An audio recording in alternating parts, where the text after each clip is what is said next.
حسبي ربي جل. تو قرآن مجید کے اوراق بوسیدہ ہو جاتے ہیں اور یا ورقے وغیرہ پھٹ جاتے ہیں تو ان کا کیا حکم ہے؟ کیا آیا ان کو کہیں دفن کرنا چاہیے یا جلا دینا صحیح ہے یا نہیں چاہیے؟ تو اس سلسلے میں سب سے اعلیٰ طریقہ تو یہ ہوگا، اچھا اور بہتر طریقہ یہ ہے جو قرآن مجید کے اوراق بوسیدہ ہو گئے ہوں ان کو کسی پاک صاف کپڑے میں لپیٹ کر کسی ایسی جگہ پر دفن کر دیا جائے جہاں پر لوگوں کی آمد و رفت نہ ہو، اور اگر آمد و رفت ہو تو کم سے کم ہو، یعنی وہاں چلنا پھرنا لوگوں کا زیادہ نہ ہو۔ پہلا طریقہ تو یہ ہے کہ اسی طریقے سے آدمی اس کو دفن کر دے۔ دوسرا طریقہ یہ ہے کہ اگر کوئی ایسی جگہ نہ ملے اور دل کو اطمینان نہ ہو کہ اس کی بے حرمتی ہوگی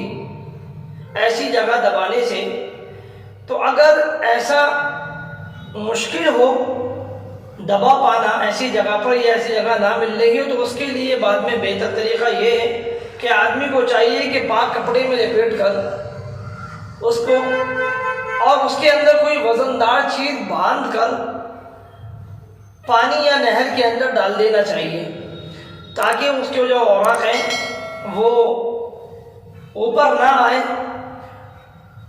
بھاری چیز کے ہونے کی وجہ سے وہ زمین کی تہہ میں بیٹھ جائے۔ تو پہلا اور دوسرا طریقہ یہ بہت بہتر ہے کہ یا تو دبائے ایسی جگہ پر جہاں آمد و رفت لوگوں کی نہ ہو، یا پھر پانی کے اندر اس طریقے سے بہا دیا جائے تاکہ وہ اوراق جو ہیں وہ سیدھا حالت کے وہ پانی کے تہہ میں پہنچ جائے۔ اور اگر یہاں بھی دل کو اطمینان و سکون نہ ہو کہ اگر ہم نے پانی کے اندر بہایا تو یہاں آگے چل کر پانی ناپاک ہو رہتا ہے، پانی کے اندر ناپاکی چیزیں بھی ڈال دیتے ہیں لوگ باغ، اور ہمارے پاس پاک صاف پانی نہیں ہے اس طریقے کا کہ اس کے اندر بہا دیا جائے یا ڈال دیا جائے بھاری وزن کی چیز ڈال کے، اور دل کو اطمینان نہ ہو رہا ہو، تو کیا اس صورت کے بعد پھر کیا کیا جائے؟ تو اس کے لیے یہ ہے کہ اگر اس وقت بھی اطمینان نہ ہو رہا ہو تو پھر اوراق کو جلا سکتے ہیں، لیکن جلانے کے بعد اس کے جو راکھ ہے اس کو بھی پانی کے اندر بہائیں گے۔ تو پہلا طریقہ بہت بہتر ہے، پھر دوسرا طریقہ بتا دیا، اور تیسرے طریقے کے اندر جلا دینا بہتر ہے۔ جلا سکتے ہیں، اجازت ہے، لیکن اس کی راکھ بھی پانی کے اندر بہانی پڑے گی۔ تو لہٰذا پہلی بات تو یہ ہے کہ ہم لوگوں کو اتنی نوبت آنی نہیں چاہیے کہ قرآن کے جو اوراق ہیں وہ بوسیدہ ہو جائیں یا ان کو پھاڑا جائے۔ پہلے تو قرآن کی حفاظت کی جائے اور قرآن کو اس طریقے سے محفوظ کیا جائے تاکہ وہ قرآن کے جو اوراق ہیں، قرآن کے جو کاغذ ہے وہ محفوظ رہے۔ جہاں تک بھی ہو سکے کوشش یہی کرے کہ قرآن کو حفاظت سے رکھا جائے اور حفاظت سے پڑھا جائے، اور روزمرہ پڑھا جائے اور روزانہ اس کو دیکھا جائے، اور اگر کہیں سے پھٹا وغیرہ ہو تو اس کو صاف کر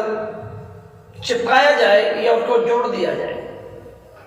تو لہذا قرآن کی حفاظت کرنا یہ سب سے